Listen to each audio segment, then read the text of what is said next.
Ever wondered what the coldest place in the universe is? You might think of the vast, empty void between galaxies, a place called the Boomerang Nebula, or even deep space itself. But what if I told you the coldest known place isn't out there among the stars? It's right here, on Earth! Welcome to a special lab at MIT, where scientists are pushing the boundaries of cold!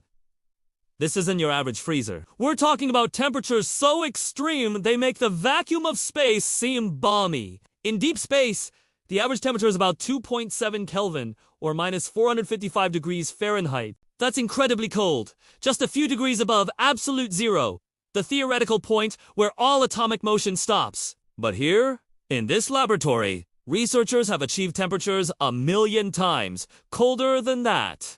How do they do it? It's a fascinating process involving lasers and magnetic fields. Imagine you're trying to catch a bunch of super fast, bouncing balls. First, you'd want to slow them down. Scientists do something similar with atoms. They use laser beams coming from all directions to bombard a cloud of sodium or rubidium atoms. Each time an atom absorbs a photon from a laser, it gets a tiny push that slows it down. It's like running into a constant headwind. This technique is called laser cooling, and it's just the first step. Once the atoms are chilled and slowed to a crawl, they're still not cold enough. The next step is called evaporative cooling. It's the same principle as when you feel cold after sweating. The fastest, most energetic water molecules evaporate from your skin, leaving the cooler ones behind. In the lab, scientists trap the super-chilled atoms in a magnetic bowl. Then, they slowly lower the sides of the bowl, allowing the hottest, most energetic atoms to escape. Only the most sluggish, ultra-cold atoms are left behind. Through this two-step process, the atoms reach a temperature just a few billionths of a degree above absolute zero. At this point, something truly bizarre happens. The atoms stop behaving like individual particles and start acting as one single entity, a sort of super atom. This strange state of matter is called a Bose-Einstein condensado, or BEC.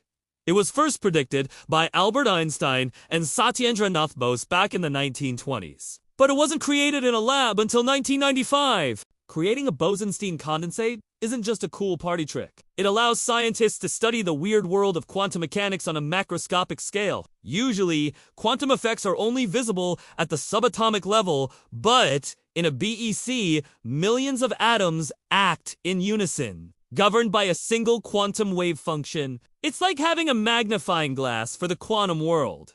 By studying these condensates, researchers can simulate black holes, investigate the nature of dark energy, and develop new technologies like ultra-precise atomic clocks and quantum computers. These experiments are helping us unravel some of the deepest mysteries of the universe, from the very small to the very large. So, the next time you gaze up at the night sky and think about the cold, dark emptiness of space, remember this? The most extreme cold we know of is UNT, in some distant nebula or the void between galaxies. It's being created every day, right here on our own planet, in labs where scientists are exploring a realm colder than the cosmos itself.